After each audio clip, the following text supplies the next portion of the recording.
Today's youth need teachers, volunteers, and most of all, well, they need you. I'm Doug Edwards, and I'm going to be talking with real youth mentors and students to give you the knowledge you need to be the best youth worker possible. This is Youth Worker on Fire. Oh, you're trying to bring me down and run me out of town. You're taking what you want, but you can't take my rhythm now. I'm walking to my own beat, just gonna be me. I'm not replicating nobody. You wanna be like me. So I found this, and Dare to Share, by the way, is a real evangelical ministry that has been around for quite a while that promotes the gospel in a very daring way, Dare to Share. So there's an article here by Greg Stier that I wanted to share you the 7 values of. It's called How to Implement the 7 Values of a Gospel Advancing Ministry. Now, I'm not going to share or tell you about all of it. You'll have to go and read that. You've got the title. You can go look that up on the internet. It'll be there.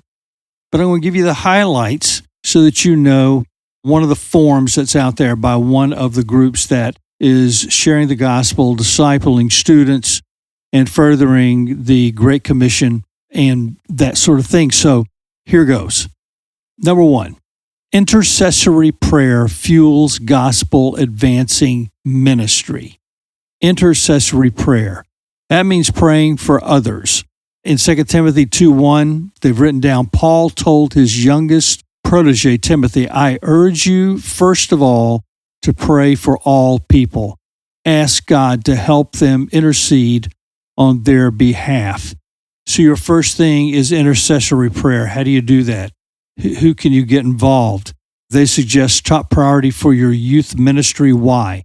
Because God desires everyone, including teenagers, to be saved and to come to a knowledge of the truth. So have students and adults that are willing to pray to come together on a regular basis, and also to put it in their prayer journals or prayer time to advance the gospel and to save those people around them, their closest first, and then on it goes. Read the Great Commission that Jesus gave us. Second is relational evangelism drives an effective youth ministry. Relational evangelism. Here it says, from research, it was clear that teenagers who are equipped to reach their friends were far more likely to actually reach them. Now, you've already heard, if you go back a few episodes ago, you'll hear Joel Johnson talking about his childhood growing up, how he came to know Jesus in 8th grade, a youth worker, youth pastor, really poured time into him, and he changed his school for Jesus Christ. And one day, he led over 16 of his friends to Jesus, while 400 of them were listening, telling the principals during the lunchtime to not stop him. The assistant principals were yelling at him because he had not asked to do this or anything, and is promoting something they didn't think should be promoted there on campus. And the students were yelling and chanting, let him speak, let him speak. 16 people came to know Jesus that day of his peers. That's not always going to happen that way. To start, teenagers need the answers to these 3 questions, is what they say. This is written in the article. Why should I share the gospel?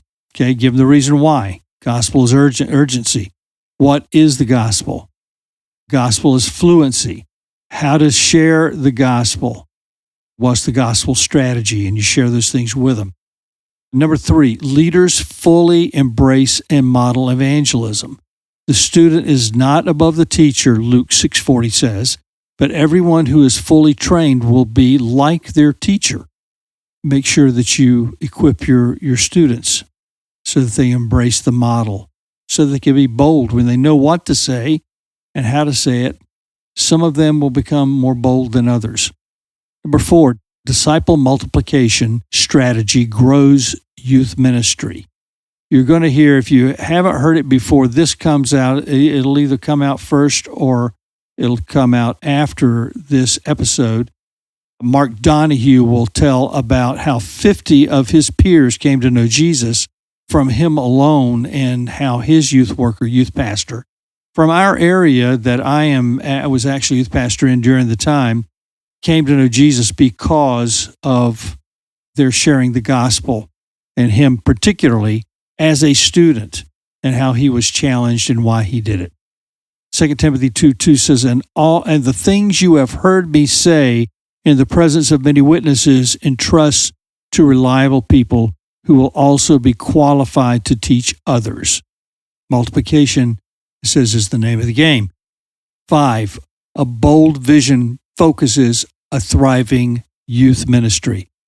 Jesus gave his disciples a bold vision in Acts 1:8. He told them to start where they were at Jerusalem, spread the gospel to the places they were comfortable, Judea, and uncomfortable, Samaria at that time for them, and then take it to the uttermost parts of the world, in other words, around the world. Population wasn't nearly as large then as it is now, so the urgency is even greater now, and especially in student population. Our job is to help our teenagers do the same, equipping them to start with their circle of friends. 6, biblical outcomes measure your youth group. Biblical outcomes measure your youth group. That's number 6. Are you measuring the right things? In ministry, we often measure our success by attendance instead of by impact. But getting a big crowd of teens to watch the juggle flaming, I like what they said here, watch the juggle flaming poodles doesn't mean you have been successful. I thought that was kind of a funny illustration. Hopefully nobody's using juggling flaming poodles. Acts 11:21-26, they're quoting what happened at Antioch. They said the Lord's hand was with them, and a great number, talking about the disciples, of people believed and turned to the Lord. News of this reached the church in Jerusalem, and they sent Barnabas to Antioch. When he arrived and saw what the grace of God had done, he was glad and encouraged them all to remain true to the Lord with all their hearts. He was a good man, full of the Holy Spirit. And by the way, a lot of these guys were young. They were close to that adolescent age, but remember, life was tough then. You became a man very early. And so some of the disciples, they are guessing, were possibly 15, 16 years old, all the way up to 28 while Jesus was on earth. Barnabas came later. I don't know if he was older or younger or what his age was. I haven't looked that up. He was a good man, though, full of the Holy Spirit and faith. A great number of people were brought to the Lord. Barnabas went to Tarsus to look for Paul, or Saul at that time, and when he found him, he brought him to Antioch. For a whole year, Barnabas and Saul met with the church and taught great numbers of people. The disciples were called Christians first at Antioch. That was a good thing to know. The last point, number 7, ongoing programs reflect the gospel advancing ministry. It says the first century churches' programs reflected their priorities. They didn't just talk about prayer, they prayed. Acts 4:31. They didn't just talk about evangelism, they evangelized. Acts 5:41-42. They didn't just talk about multiplying disciples, they multiplied disciples. Acts 6:7. So you might want to do this, go through these things with your staff, pray through these things yourself, share these with your students, start implementing a program that will advance the gospel through your students. We're finding that if we find the students that are willing to share the gospel, that have a love for Jesus and want to do more, we must give them more for them to keep growing, or they lose interest or lose heart with your student ministry. They always talk, many students that get in Bible studies will talk about, we want something deeper.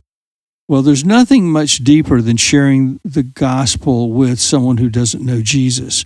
And most people avoid that because that's where real spiritual battles and impact come from. That's not playing the game, and that's just playing, and that's fighting the war.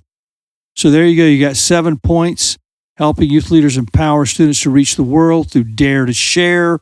There are other organizations, Crew and Youth for Christ, Fellowship Christian Athletes, and the list goes on and on and on. All right, Youth Worker on Fire. This is Doug Edwards. We will see you next time. You've been listening to the Youth Worker on Fire podcast. If you like what you hear, please subscribe and tell your friends. Also, leave a comment and tell us what you think. Stay tuned for more informative episodes.